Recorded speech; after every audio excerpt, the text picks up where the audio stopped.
my name is Josh and this one's called Industry Musings, and today I'm going to give to you a review for the third and the final film in the Cornetto trilogy, The World's End. So what's the story behind The World's End? Well, it follows a group of 5 friends who grew up in the small town of Newton Havan, and they are as follows: Stephen Prince, Ince Peter Page, Oliver the O-Man Chamberlain, thus named because he has a birthmark on his forehead done in the shape of a 6, and he's never been able to live it down, and Andrew Knightley, and fifth and finally, Gary King. And all of these friends have pretty much had this one great night together where they've tackled a specific thing called the Golden Mile, which is a trek from pub to pub. They essentially have to go through 12 pubs in total, and their main objective is to go to all these pubs and to get absolutely drunk. And sadly, 20 years ago, they were unable to finish this trek due to a couple of setbacks. So it was only left with the 3 of them, Gary King, Andrew Knightley, and Stephen Prince. And it pretty much, has been kind of left in stasis for a good majority of time since then. So since then, all these other characters have moved on with their lives, all except one, who is Gary King himself. He decides on one day, 20 years later, to pretty much get the whole band back together and try to finish the Golden Mile and go all the way to the World's End. And he literally it isn't just simply a case of finishing what he started. He literally wants to recreate it beat for beat like the original night in which they were planning to finish this entire Golden Mile in one go. But what I really like about this particular setup initially is that every single one of the characters' names does refer to something almost medieval-ish. Like, say, for example, you have the character of Stephen Prince, who literally is so named because he feels like he's always playing second fiddle to Gary King. Gary King's kind of almost considered the leader of the pack, whereas he's almost like considered the second fiddle. So there's even a throwaway line where Gary King says laughingly, "Oh, he kind of sees us as rivals." Kind of cute, actually, kind of thing. So it clearly shows that Gary King doesn't really think that much of that statement, but you can really tell that he's always felt like a bit of a second fiddle to Gary King in terms of overall personality and overall presence. But then you have other characters like Oliver O-Man Chamberlain, and a chamberlain in medieval times was someone who handled the raw affairs of the royals, like their finances and everything else, while the kings were off, dealing with political affairs or social affairs, like attending jousts and all these things. So they basically did all the stuff, all the finances, all the treasury work behind the scenes. And that ties into what Oliver becomes later on in life. He becomes almost like a real estate person who shows people homes and is in charge of. He basically does all the maths work in regards to how things are sorted and how things are taken care of. So that kind of ties into his role. And then of course we have characters like Stephen Prince, who literally is playing second fiddle to Gary. So that's kind of like the role of a prince. He's almost destined for a leadership role or a much more assertive role, but he's almost kind of been playing second fiddle to him ever since high school, since secondary school, if you're in the UK. And there's also Andrew Knightley, who is a knight. He's very brave, he's very fearless, and he's very loyal to the king. But then we also have the page, who is basically a knight, so to speak, in training, and he basically is the one that everyone kind of sees as almost like the sort of more delicate one in a way. So it's very interesting to see how that kind of ties together. And essentially what these characters are doing is going on a quest that really doesn't matter. You could almost consider them going to these pubs and finishing this Golden Mile as sort of like their quest for the Holy Grail, but except it doesn't really matter, because in the end it's just them getting blind drunk. There's nothing really to it. So their main objective is to go through 12 pubs, and I actually had to write them all down because I couldn't remember them all when I first wrote this script. So the first pub that they go to, there's 12 pubs in total. The first one is called the First Post, so named because it was a site of their small town, Newton Haven's first post office. And the second one is called the Old Familiar, in the sense that it's basically a place where the old and familiar come together, and of course that's where a lot of story beats do often get further set up and established. It's also very funny that it's actually very similar to the way the first post is. It's literally like a twin in terms of interiors, like the way the bar is the same, the structure of the place pretty much the same. And then we have the third pub, which is called the Famous Cock, thus named because of the reputation of Gary King being a bit of a party animal, and thus this led to him being barred by the barman, so he couldn't actually go inside, and when he did, he was quickly thrown out. Then we have the Crossed Hands, which they basically go to, and at this point in the story, this is where the plot gets into full gear, and we're introduced to the Blanks, which are the main antagonists of this particular film. And then number 5 is the Good Companion, thus named because it's basically there for, just one throwaway gag where these guys drink a pint and then burp, which is really hilarious. And then, of course, we have the Trusty Servant, where we meet Gary King's old dealer, the Reverend Green, who basically gives him information on the Blanks. And then we have the Two-Headed Dog, which is another plot point, which I'll go into much further detail, involving twins. And then we have the Mermaid, which is essentially the siren call area of of all these public house establishments. And then we have the Beehive, which is so named because later on in the story, it's actually the hive where all the Blanks have basically congregated to take down these rogue 5 men. And then we have the King's Head, which is thus named because it's basically the centre of the world. It's a couple of paces before the end. And then we have the Hole in the Wall, which is the penultimate pub. And then we have finally the World's End.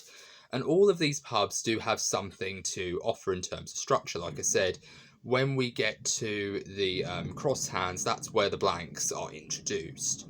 And when we first actually meet these characters, they are in a very interesting position. They haven't seen Gary for 20 years, and they're kind of angry at him. Sorry for the thunder, by the way. I'm actually recording this on a very rainy day, and I've got the window open, so I do apologise in advance.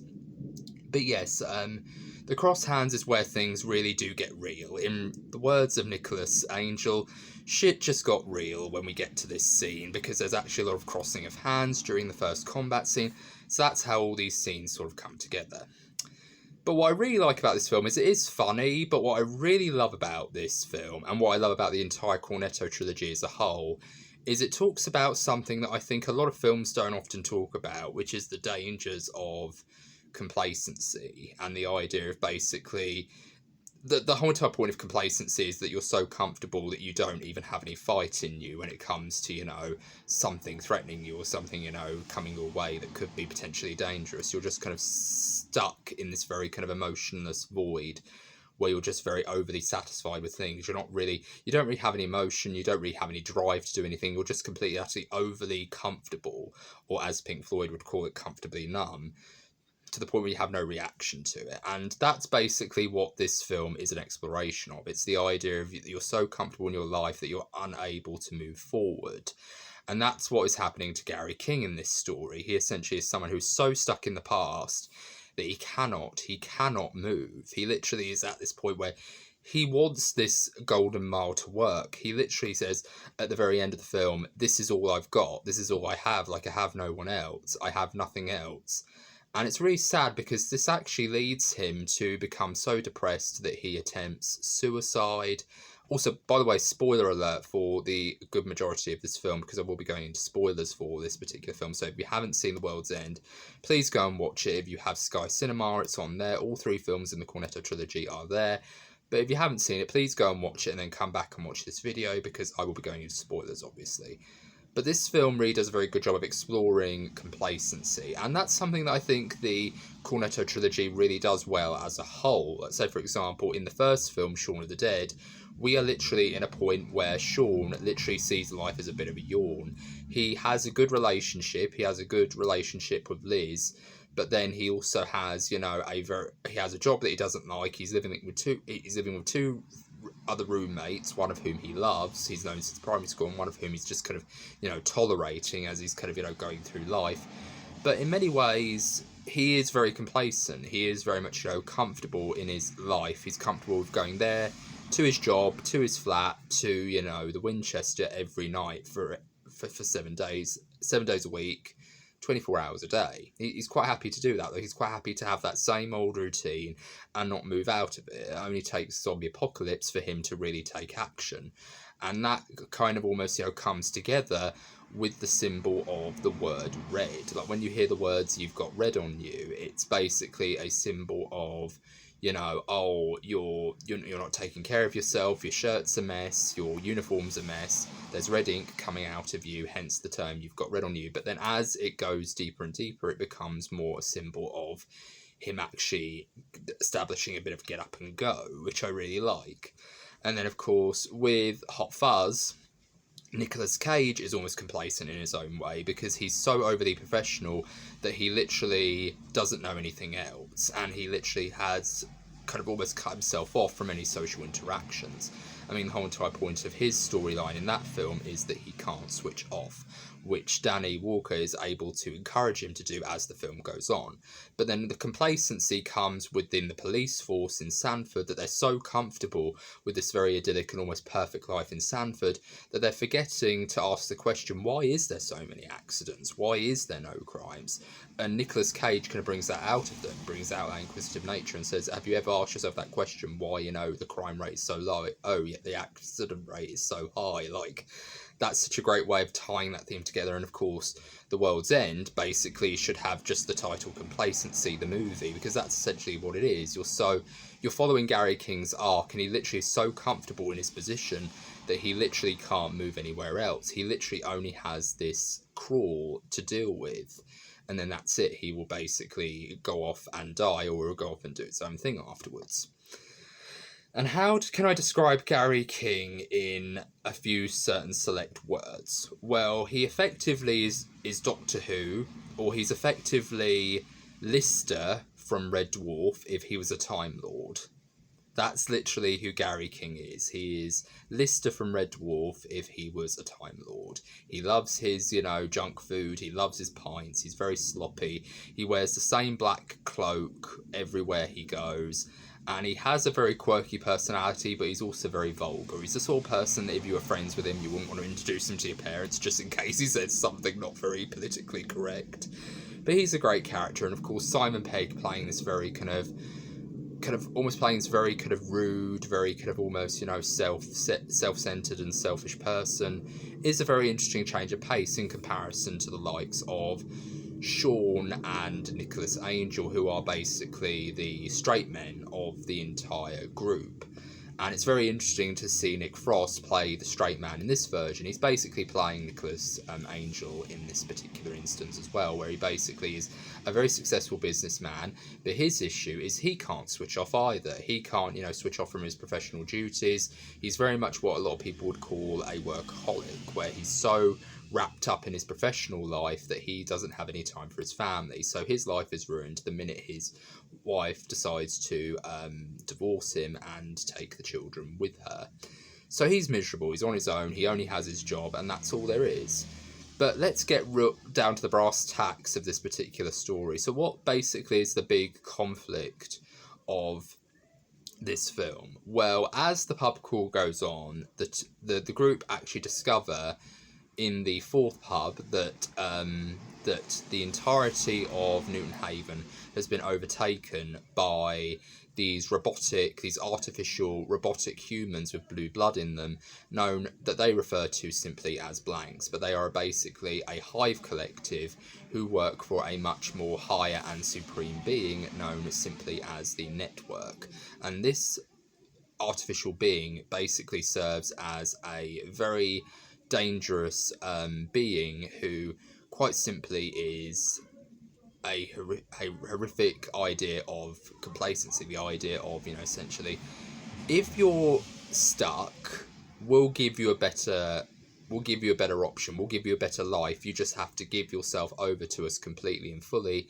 And that's basically what the hive mind is wanting the human condition to do. They're basically saying your civilization is rubbish, so we can fix it for you. You just have to surrender everything over to us, and we can create a perfect replica of you, down to the fact that if you want them to be young again, we can make them young again, like the way you used to be, the way you wanted to be, and then we can basically replace them we could basically replace you with them on Earth so that they can carry out all your duties, all your responsibilities, and you can basically sit there as a passenger or leave your body to become fertilizer so that new life can grow on the Earth, new plants and everything else and food can grow on the Earth in your wake, essentially. And it's a very dark idea, and I really like the fact that Gary, as much as he doesn't boast very that much in the intelligence department, he manages to see the problems and manages to see the flaws in this proposal right away.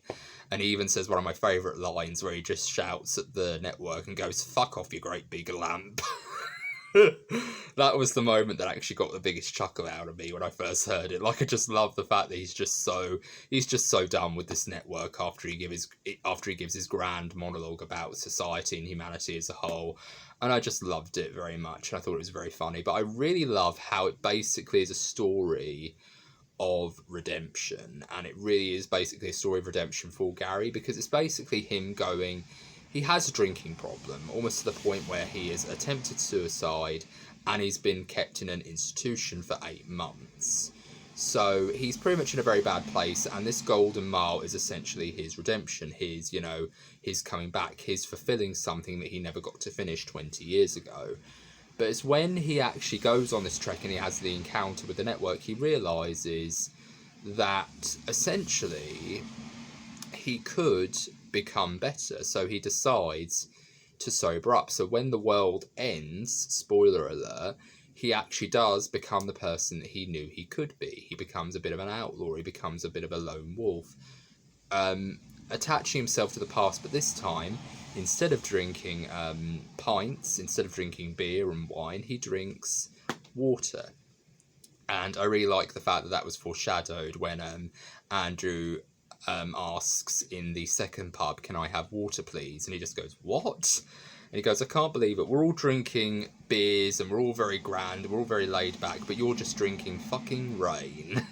I absolutely love that, and I really love the allusions to the Arthurian mythology, with him basically going, "What did kings drink? They drank ale. They drank alcohol. Why are we drinking water?" and things like that. So I really love the allusions to classical mythology and all these other things. And I also love the fact that one of the pubs is called the Mermaids, which is basically a reference to Greek mythology and how the sirens would basically lure sailors to their death. And that's basically what the Mermaid nightclub serves as. It's basically their Lotus Garden. It's their Lotus Grove moment in Homer's The Odyssey, where all these sailors or all these lone travellers who are on this trek are being seduced by these blanks, these feminine blanks who are trying to, get them to join them and join the network, but they get, overpowered by, friendship. Through the power of friendship, they were able to save them from the ultimate evil, which is conformity. And it really is funny. But one of the last things that I will talk about, this film is fantastic. The dialogue is absolutely phenomenal, and I really do think everybody in this particular film really performs their A game here. I like the fact that, again, it's all linked back to Simon Pegg and Nick Frost and their relationship and their friendship. Yeah, they're not as close in this one in comparison to Hot Fuzz and Shaun of the Dead, but you really do get that sense of friendship and camaraderie when you get to the final act, and you really do see it's just the two of them talking about their problems and what he really feels like he needs to do this for. And then, of course, Andrew says to him, "My wife left me and this is what happened to me, and, I became too, obsessed with my work that she says you're not there enough. So that's why we divorced," and things like that. I love how they were opening up to each other, and they began to peel back the layers of each other and really start to, lower their defences and say, look, we're all in the same boat. We're all really miserable, but we don't have to, consume ourselves with drink. I did that once, and that's why I'm, drinking water now. I'm trying to, suggest sobriety over, just sinking into depression. And I really do like that about this particular film, essentially, is it really does, say to themselves that yes, life can be shit, life can be unexpected, and life can be very, terrible at times, but sometimes you just have to basically, you can either hide from it or run from it or learn from it. And that's something that this film does very well at. And I really do like the fact that one of their teachers is named Guy Shepherd, and he's played by Pierce Brosnan. And he essentially is the group's version of Merlin. He's essentially Gary King's Merlin. He's the one who gives him wisdom and advice, but he also becomes a very twisted mentor in the Beehive sequence, where he's basically encouraging the group to join the network and to join the Blanks in this world-ending disaster. It's such a fantastic detail, but I absolutely think this film's wonderful. I loved all the characters. I really do think it's one of Simon Pegg and Edgar Wright's great crowning achievements. It's not my favourite of the Cornetto trilogy. I still think Shaun of the Dead is my favourite, but I really do think it's an amazing film. It's the darkest of the lot, and that's saying a lot, considering that one of them had zombies tearing people to pieces in one of them. And of course there was a cult that basically hacked people to pieces if they didn't conform to their ideas of a model village in Sanford and Hot Fuzz. But yeah, this one's considered the darkest one of the lot because of its much more broad and complex themes of what it means to basically grow up and move forward with your life, and to not be complacent, not to be stuck in the past, and try to move forward as best as possible. And I really do like that. And even though he is indulging in the past by the end of the film, Gary King does have the courage and the strength to move forward in this new utopia that he finds himself in. And it's very weird how much that kind of immediately all ties together.